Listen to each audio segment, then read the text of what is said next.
اس وقت عموماً اتوار والے دن لوگ 10 11 12 1 بجے تک جو ہے وہ سلیپنگ موڈ میں ہوتے ہیں، لیکن آپ لوگ ماشاءاللہ اٹھتے ہیں اور یہ کام کرتے ہیں۔ تو ہماری گفتگو ہو رہی تھی جناب امام خمینی رحمۃ اللہ تعالی علیہ کے چیل حدیث کی پہلی حدیث جو جہاد با نفس ہے، اس کے حوالے سے، اور اس کا ایک مرحلہ ہم نے طے کر لیا تھا، اور دوسرے مرحلے کی پہلی فصل یا پہلا ٹاپک ہم نے پڑھا تھا کہ جس میں اب یہ انسان کے انہوں نے کہا تھا دو پہلو ہیں، ایک اس کا ظاہری اور جسمانی پہلو ہے، اور ایک اس کا باطنی اور روحانی پہلو ہے۔ تو جسمانی والے سے انہوں نے کہا تھا اس جسم کی جو مملکت ہے، ملک ہے، اس ملک کے 7 صوبے ہیں، وہ جو انہوں نے بتائے تھے، آنکھ، کان، زبان اور پاؤں اور ہاتھ اور پیٹ، اور مثلا شرمگاہ وغیرہ جو ہیں، یہ 7 صوبے ہیں، اور ان 7 صوبوں پر عقل اور شر کی حکمرانی قائم کرنا ہوتی ہے، جبکہ ادھر سے شیطان کی کوشش ہوتی ہے کہ ان 7 صوبوں پر میں قبضہ کر لوں، یہ میرے اختیار میں آ جائیں۔ تو اس کی بات مکمل ہو گئی تھی، اور اب جو ہے دوسرا باب جو تھا وہ انسان کے باطن کے بارے میں تھا، کہ انسان جو اس کی جو ظاہری کنڈیشن ہے، اس کے پیچھے ایک اس کا باطن بھی ہے، اور وہ اس کی حقیقت ہے۔ تو اس کی پہلی فصل جو تھی اس میں انہوں نے بتایا تھا کہ اس نفس کے باطن میں بھی رحمانی اور شیطانی دونوں لشکر موجود ہیں، اور ان کے درمیان جنگ جاری ہے، اور اصل جنگ بھی یہی ہے، کیونکہ یہاں پہ جو غالب آتا ہے وہ بیرونی صوبوں پر بھی وہی غالب آتا ہے، آنکھوں پر بھی اسی کی حکمرانی ہوتی ہے، دل پر بھی، اور دل تو چلے باطن سے تعلق ہو گیا، آنکھوں پر، کان پر، زبان پر، ہاتھوں پر، پیر پر، پیٹ پر، اس پر بھی انہی کی حکمرانی ہوتی ہے عام طور پر۔ تو یہ اندر والی جنگ جو ہے یہ باہر والی جنگ سے زیادہ اہم اور ضروری ہے۔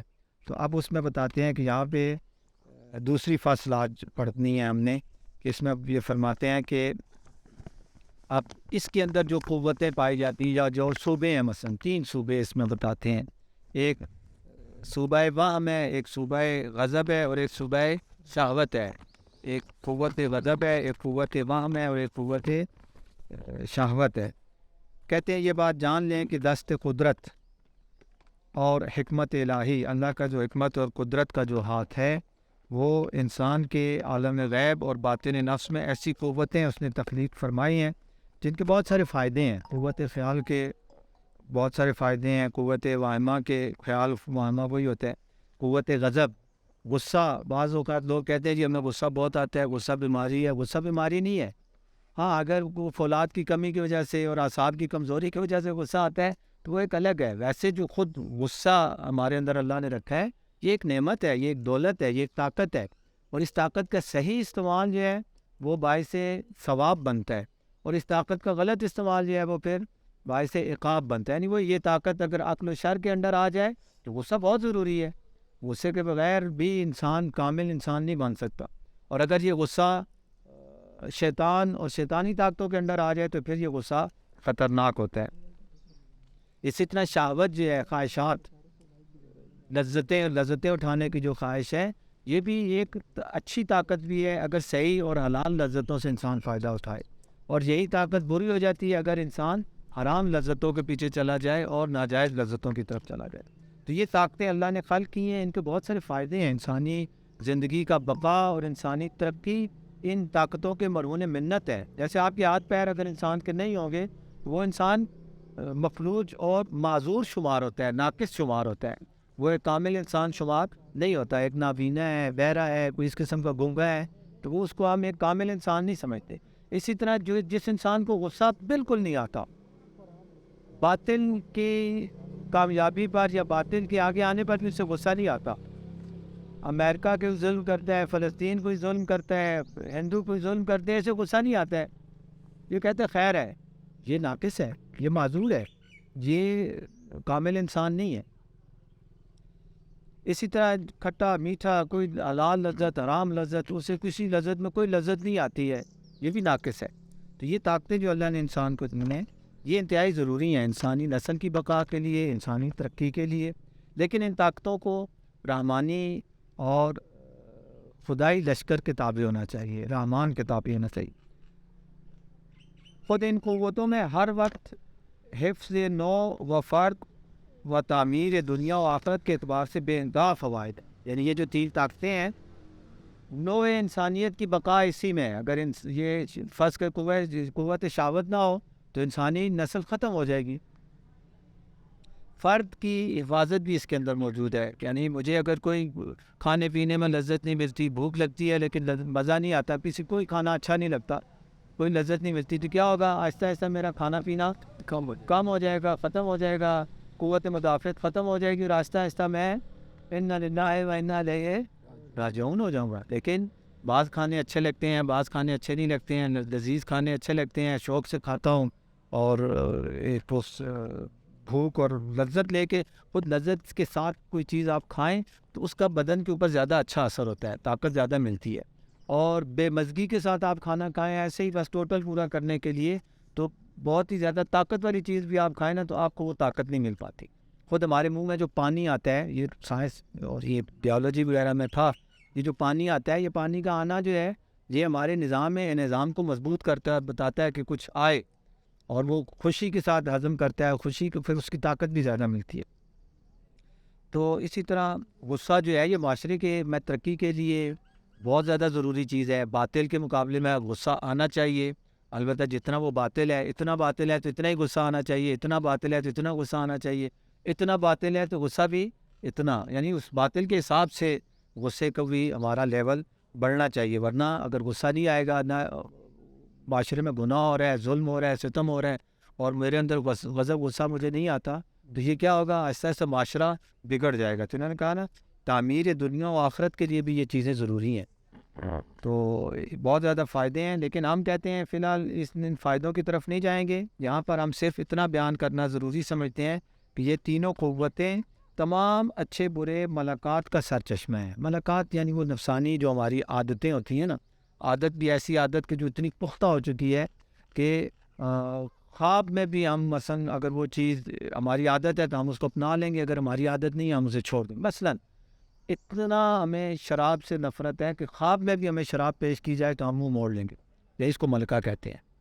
یا نماز کی ہمیں اتنی پکی عادت ہے اول وقت پڑھنے کی کہ خواب میں بھی ہم دیکھتے ہیں جیسی اذان کی آواز سنتے ہیں ہم سارے کام چھوڑ کے نماز کے پیچھے چلے جاتے ہیں. یعنی یہ ملکہ ہے. اس عادت کو جو اتنی پختہ عادت ہو جائے کہ سوتے میں بھی انسان اس عادت کا خیال رکھے, اس کو ملکہ کہتے ہیں. عدالت بھی ایک ملکہ ہے. کہتے ہیں نا امام جماعت کے لیے شرط ہے کہ عادل ہو. عادل ہو کیا مطلب؟ یعنی گناہوں سے بچنا اس کی ایسی عادت بن گئی کہ خواب میں بھی اس کے سامنے گناہ آئے تو کیا کرے؟ گناہ سے منہ موڑ لے. حالانکہ خواب میں عام طور پہ ہمیں اختیار نہیں ہوتا. تو یہ تمام قوتیں جو ہیں, تمام اچھی عادتیں اور بری عادتیں, وہ عادتیں ایک تو عام عادت ہے, میں نے کہا وہ عادت جو آپ کے دل و دماغ کے اوپر چھائی ہوئی ہے اور خواب میں بھی وہ عادت آپ کے اوپر غالب ہے. اب وہ اچھی عادت بھی ہو سکتی ہے, بری عادت بھی ہو سکتی ہے. تو یہ اچھی بری عادتوں کا سرچشمہ یہی تین چیزیں. جب یہ چیزیں تین کنٹرول ہو جائیں, اچھی ہو جائیں, آپ کی ساری عادتیں اچھی ہو جائیں گی. یہ تین چیزیں خراب ہو گئی تو انسان کی ساری عادتیں خراب ہو گئی. ان تمام ملکوتی غیبی صورتوں کی منشا و منبع ہیں. یعنی جو ہماری ایک ظاہری شکل و صورت ہوتی ہے نا, ایک ہماری باطنی شکل و صورت ہوتی ہے کہ یہ ظاہری شکل و صورت جو بھی ہے, جیسی بھی اللہ نے بنائی ہے, اس کی مرضی سے بنی ہے.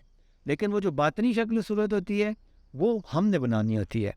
وہ آیت اللہ مشکینی رحمۃ اللہ علیہ مرحوم میں امام جمعہ تھے, وہ فرماتے تھے خصوصاً جوانوں کے لیے ہے, اور روایات میں بھی ہے, ظاہری بات ہے بزرگوں کی جو باتیں ہوتی ہیں روایات سے ہی محفوظ ہوتی ہیں. وہ کہتے تھے کہ جوان ایک سفید کاغذ کی طرح ہوتا ہے, اب اس کے اوپر کیا لکھنا ہے, کیا بنانا ہے, یہ مثلا اس کا اپنا یا جو اس کے اوپر ہے ان کے ہاتھ میں ہوتا ہے. جو کچھ اس کے اوپر بنا دیں گے, جو اس سفید کاغذ پہ لکھ دیں گے, وہ اس کی باطنی صورت بن جائے گی. تو یہ ہمارے ہاتھ میں ہوتی ہے.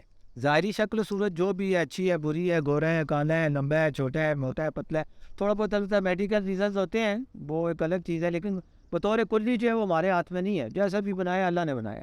لیکن باطنی جو شکل و صورت ہے جس کے ساتھ ہم برزخ میں اور قیامت کے دن معشور ہوں گے, وہ ہمارے ہاتھ میں دی ہے اس نے. اگر ہم اچھی صفات, اچھے ملکات کے مالک ہوں گے تو وہ نورانی, خوبصورت اور بہترین ہوگی. اگر ہم بری صفات, برے ملکات کے مالک ہوں گے تو ہماری باطنی صورت جو ہے وہ پھر اسی حساب سے ہوگی. وہ ہماری اصلی صورت وہ ہے. یہ جو میری صورت آپ کو نظر آ رہی ہے یہ میری اصلی صورت نہیں ہے. جو آپ کی مجھے نظر آ رہی ہے آپ کی اصلی صورت نہیں ہے. ہماری اصلی صورت وہی ہماری باطنی صورت ہے, اور وہ باطنی صورت ان کے تابع ہوتی ہے. تو یہ کہتے ہیں, یہ اجمال ہم نے آپ کو بتایا. اس کی تفصیل یہ ہے کہ خدا عالم نے جس طرح انسان کو اس دنیا میں کمال حسن اور بے مثال ترکیب کے ساتھ پیدا کیا، یعنی یہ خود ایک یہ بھی ہم بھی اللہ کی ایک نشانی ہے. اب یہ کتا بھی آپ کے سامنے ہے، اس کا ناک، اس کا چہرے کی کنڈیشن کچھ اور نبوترا سا چہرہ ہے اس کا، ہمارا چہرہ کچھ اور قسم کا ہے. اور واقعاً آپ دیکھیں تو ہم انسان کی شکل و صورت جو ہوتی ہے نقش و نگار سے ہٹ کر، جو ایک چہرے کا وہ کیا کہتے ہیں اسے تصویر ہے کہ ادھر آنکھیں ہیں، درمیان میں ناک ہے، ادھر نیچے منہ ہے، ادھر سائڈوں پہ کان ہے سارے، اور یہ باقی حیوانات کی نسبت دیکھیں گے تو سب سے آپ کو خوبصورت یہ والا ڈھانچہ نظر آئے گا. تو یہ کہہ رہے ہیں کہ جو اتنا خوبصورت اس نے پیدا کیا ہے، تمام فلاسفہ دہر وہی زمانے کے جتنے بھی فلاسفہ ہیں اور بزرگوں کی عقل جو ہے وہ متحیر ہے. یہ اللہ نے کس طرح سے، آپ فرض کریں ناک ہمارا ماتھے پہ ہوتا اور آنکھیں ہماری مثلا ناک کے نیچے ہوتی اور منہ جو ہے وہ مثلا تھوڑا اور اوپر ماتھے سے اوپر چلا جاتی، تھوڑی تبدیلی ہو جاتی تو کتنا عجیب لگتے. یا بالکل الٹ ہو جاتا ہے، یہ تھوڑی ہماری اوپر ہوتی سر نیچے ہوتا، عجیب و غریب لگتے. تو یہ اللہ نے جو ہماری ایک سیٹنگ بنائی ہے، یہ بڑے بڑے عقلاء اور فلاسفہ اور علم معرفت الاعضاء و تشریح، یعنی بدن کے حوالے سے جو فزیالوجی کہتے ہیں، کیا کہتے ہیں اسے، اناٹمی وغیرہ، یہ جو ہے اس قسم کے علوم جو ہیں وہ بھی ابھی تک انسان کے اس وجود کے اندر کی جو صورتحال ہے اس تک بھی صحیح معرفت حاصل نہیں کر پائے ہیں. وہ پڑھا ہوگا آپ نے ہماری رگیں یا پھر ساری وہ نکال کے پی جائیں ہوتا نہیں کہتے ہیں شاید کلومیٹروں میں بن جاتی ہیں. اتنا سسٹم اللہ نے رکھا ہوا ہے. ایک آنکھ کا کسی دور میں نے پڑھا تھا، اب تو بھول گیا ہوں، اس کے اندر اتنے زیادہ سسٹم ہے کہ یعنی لاکھوں کروڑوں کی تعداد میں اندر اس کے سسٹم ہے. حالانکہ آنکھ کتنی سی چیز ہے. تو یہ جو فزیالوجی اور اناٹمی والے جو ہیں یہ بھی حیران پریشان ہیں، یعنی واقعاً کہ کیا چیز اللہ نے بنائی ہے، اب تک اس کی صحیح معرفت حاصل نہیں کر سکے. اور جس طرح خدا نے تمام مخلوقات کے درمیان انسان کو حسن ترکیب، حسن جمال اور خوش منظری سے نوازا ہے، یعنی اس کا منظر اس کو دیکھنے میں یعنی یہ باقی حیوانات کی نسبت زیادہ بہتر نظر آتا ہے، اچھا نظر آتا ہے. اسی طرح عالم بعد از موت، خواہ وہ برزخ ہو یا قیامت، کے لیے بھی ایک ملکوتی اور غیبی شکل و صورت معین کی ہے. وہاں پہ بھی ایک شکل و صورت ہوگی ہماری، لیکن یہ والی نہیں ہوگی جو یہاں پہ ہے. البتہ یہ ملکوتی صورت اس کے نفس کے ملکات اور خون کے باطن کے تابع ہوتی ہے. وہ جو صورت ہوگی وہ ہمارے جو نفس میں ہماری عادتیں ہیں، ہمارے روح کی ہماری جو اخلاق ہے، برا اخلاق ہے، اچھا اخلاق، اس اعتبار سے ہوگی. بین معنی کہ اگر انسان کا باطن اس کی سرپرست تو ملکہ انسان اس کی سرپرست اور ملکہ انسانی ہوگا تو اس کی ملکوتی صورت بھی انسانی صورت ہوگی. یعنی باطن میں بھی انسان واقعاً انسانی کمالات کا حامل ہوگا تو اس کی پھر وہ باطنی صورت بھی انسانی ہوگی. لیکن اگر اس کے ملکات غیر انسانی ملکات ہوں گے، اس کی عادتیں انسانوں والی نہیں ہیں، حیوانوں والی ہیں، تو پھر کیا ہوگا؟ تو پھر اس کی صورت انسانی نہیں ہوگی، بلکہ اس کی ملکہ اور سریرہ کے تابع ہوگی. سریرہ وہی باطن، سر، اسرار، وہ اس کے تابع ہوگی. اگر وہ بری صفات کا مالک، مثلا اگر اس کے باطن پر شہوت اور بہیمیت، حیوانیت، اس کی باطن میں شہوت اور حیوانیت کا غلبہ ہوگا تو اس کی مملکت باطن کا حکم بھی بہیمہ ہے، جانور کا حکم ہوگا. یعنی اس کی باطن کی صورت بھی جانور والی صورت ہوگی، سور والی صورت ہوگی، مثلا خوک سور والی صورت ہوگی اگر شہوت کے پیچھے زیادہ ہو جاتا ہے.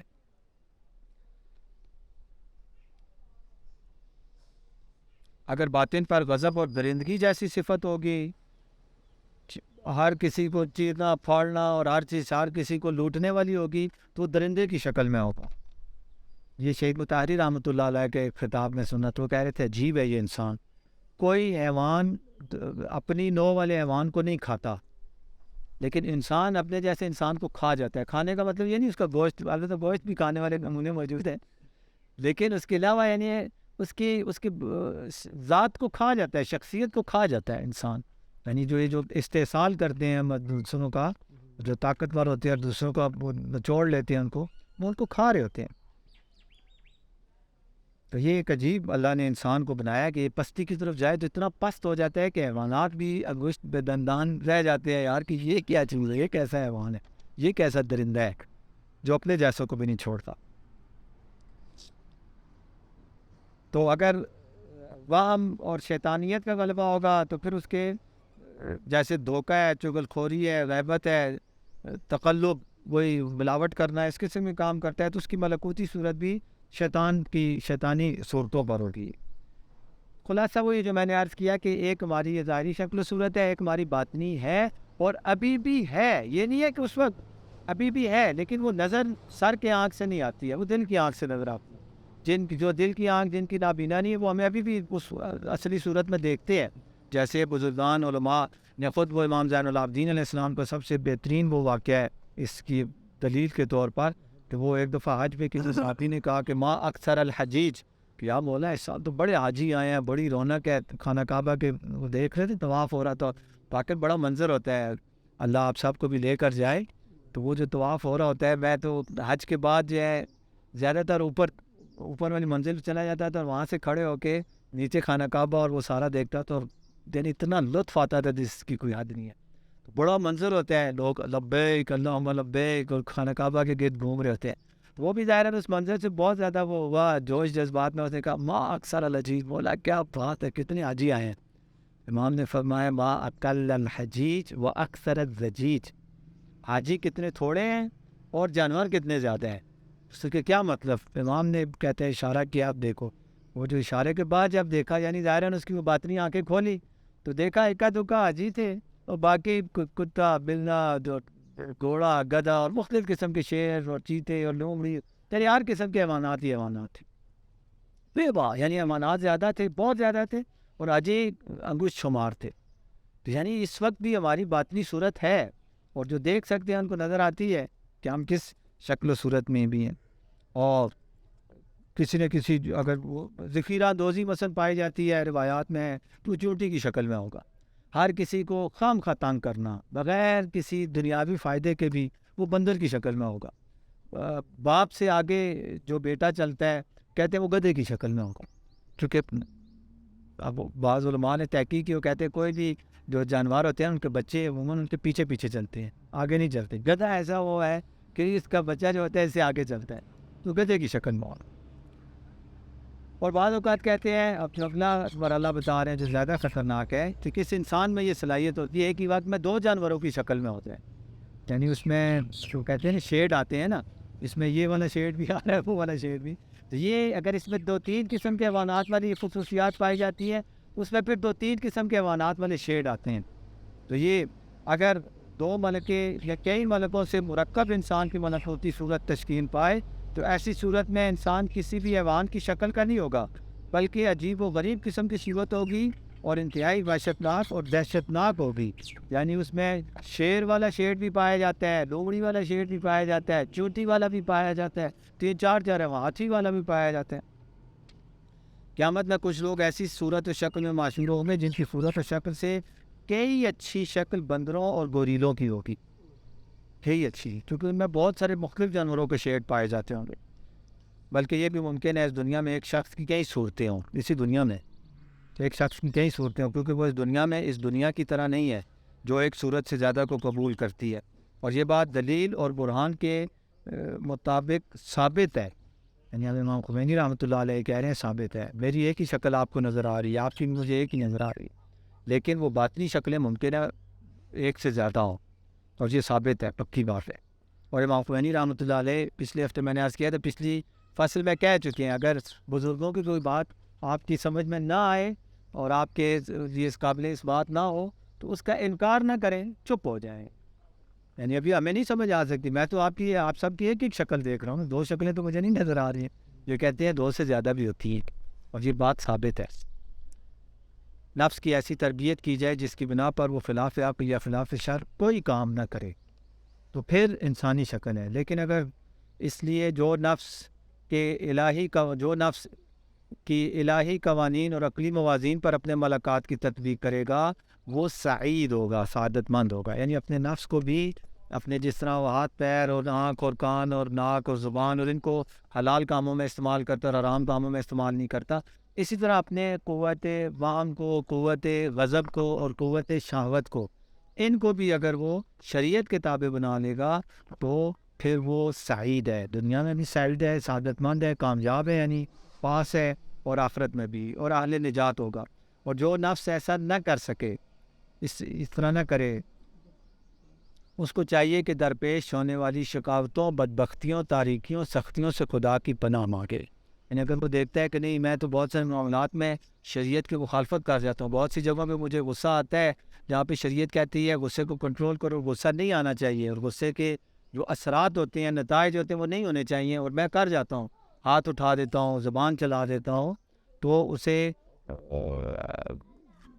یعنی شکاوتوں، بدبختیوں، تاریکیوں، سختیوں سے خدا کی پناہ مانگے، اور ان وحشتناک اور دہشتناک صورتوں سے بھی خدا کی پناہ مانگے. اس کی صورت بگڑ چکی ہے، اسے اپنی صورت کی اصلاح کی فکر کرنی چاہیے جو برزخ، قبر، قیامت، جہنم میں اس کے ساتھ ہوں گی، اور ان ملکات و اخلاق فاسدہ کے نتائج سے بھی خدا کی پناہ چاہے جو اس کے ہمراہ ہمہ وقت ہوں گے وہاں پر. اور واقعاً انتہائی رسوا کنندہ ہوگا قیامت کا میدان جب ہوگا نا، تو ادھر ہم پھر اپنی اصلی شکلوں میں آئیں گے، اور کوئی ایسا سسٹم ہوگا اب ہماری سمجھ میں سے باہر ہے. کیسے ہوگا کہ لوگ ہمیں پہچان بھی لیں گے، مجھے آپ پہچان بھی لیں گے، یہ وہی سید احمد نقوی ہے جو ہمیں 10 دیتا تھا، اور آج دیکھو کس شکل میں آیا. اب جو وہ کیسے ہوگا یہ ہماری سمجھ سے باہر ہے. ایک تو ہوتا ہے نا کہ نئی شکل آ جاتی ہے، بالکل جیسے پلاسٹک سرجری کروا کے نیا چہرہ لے کے آ جاتے ہیں، وہ بتائے نا تو ہمیں نہیں پتہ چلے گا یہ کون ہے. اگر اس طرح ہوتا ہے نا پھر بھی عزت رہ جاتی. چلو دنیا میں جو کیا جیسی عزت تھی وہ اپنی جگہ محفوظ ہی، ادھر نہیں، یہ نہیں ہوگا. پہچان بھی دیں گے لوگ، مجھے بھی پہچان لیں گے، آپ کو بھی پہچان لیں. تو اس وقت آپ تصور کریں جیسے 31 مارچ کو رزلٹ نکلتا ہے نا، تو فیل ہونے والوں کی ایک اور کنڈیشن ہوتی ہے. جس کو پتہ ہوتا ہے میں نے پیپروں میں گڑبڑ کی ہے، صحیح پیپر نہیں دیے ہیں، خالی پیپر دے کے آ گیا اور میں نے فیل ہونا ہے، تو وہ حواس باختہ ہوتا ہے. وہ کہتے ہیں زمین پھٹ جائے یا آسمان مجھے مثلا اٹھا لے اور میں اس سے بچ جاؤں. یعنی جب کوئی بھی اور ہماری کوئی غلطی ہم نے کوئی کی ہوتی ہے، ہم پکڑے جائیں یا ہمیں ڈر ہو کہ ابھی تھوڑی دیر میں ہم پکڑے جائیں گے، تو ہماری کیا حالت ہوتی ہے. تھوڑا سا بھی اگر ہمارے اندر غیرت اور شرم و حیا موجود ہو نا، تو ہم یعنی ہمارا برا آواز کانپ رہی ہوتی ہے، بدن کانپ رہا ہوتا ہے، عجیب آواز باختہ ہوتے ہیں ہم.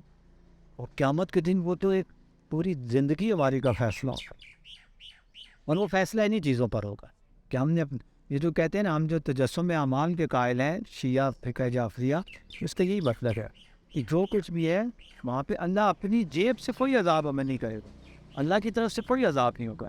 ہمارے اپنے اعمال ہوں گے جو عذاب کی صورت میں آئیں گے. جنت میں اللہ اپنی جیب سے ثواب دے گا، مثلا ایک نیکی کرے 10 گنا ثواب، یہ 9 گنا جو ملا ہے یہ اللہ اپنی جیب سے دے رہا ہے. لیکن عذاب جو ہے اللہ اپنے پاس سے کچھ بھی نہیں دے گا. جو بھی عذاب ہے وہ ہمارے اپنے عمل، اپنا کردار، ہماری اپنی لگائی ہوئی آگ ہے جس آگ میں ہم جلیں گے. ہمارے اپنے جیسے کہتے ہیں نا قرآن کی آیت ہے جو یتیم کا مال کھاتا ہے یہ اپنا پیٹ اس مال سے نہیں بھر رہا ہوتا بلکہ کس سے بھر رہا ہوتا ہے؟ آگ سے بھر رہا ہوتا ہے. یعنی یہ قرآن کہہ رہا ہے آگ ڈال رہا ہے اپنے پیٹ میں، لیکن ان کو ہمیں سمجھ نہیں آتی، نہ ہمیں نظر آتا ہے نہ اسے نظر آتا ہے، لیکن حقیقت میں اپنے پیٹ میں آگ ڈال رہا ہے، یہی آگ اسے جلائے گی. یہ امام زین العابدین علیہ السلام اپنی ایک دعا میں فرماتے ہیں کہ خدایا میں تجھ سے پناہ مانگتا ہوں قبر کے اس بچھو سے جو خچر جتنا اس کا قد ہوگا، اور ایک دفعہ انسان کو ڈسے گا اور 70 سال انسان تڑپتا رہے گا. اور وہ کیا ہوگا؟ وہ ظاہراً وہ غیبت ایک خچر کی صورت میں آ کے ہمیں کاٹے گی. اسی طرح گالی، جھوٹ، جتنے بھی اور گناہ ہیں وہ وہی عذاب بن کے آ کے ہمیں اذیت سے یہ تجسم اعمال، یعنی ہمارے اپنے اعمال، وہ کتا اور درندہ اور آگ اور عذاب جہنم کے جو بھی ذکر ہیں وہ ہمارے اپنے اعمال ہوں گے جو آ کے ہمیں تنگ کریں گے. جنت میں بھی جو ہمارے اپنے اعمال ہوں گے، لیکن ان اعمال کے ساتھ خدا اور پرافٹ بھی ساتھ لگائے گا جنت ہے. لیکن جہنم میں جو کچھ بھی ہوگا اللہ کی طرف سے کچھ بھی نہیں ہوگا، وہ سب ہمارے اپنے اعمال اور یہی ملکات ہوں گے کہ جو برے ملکات ہوں گے، اور ان کی وجہ سے یہ مصیبت ہمارے اوپر آئے گی. 11:52 ہو گئے ہیں، اور مجلس بھی جو مجھے وہ حیدر بھائی ہمارے ثاقب بھائی مرحوم کے جو بیٹے ہیں انہوں نے بتایا تھا 11:45 بجے شہنشاہ نقوی صاحب مجلس شروع کر دیں گے، تو ابھی 11:53 ہو گئے. And then to your right, the face to take a look at it.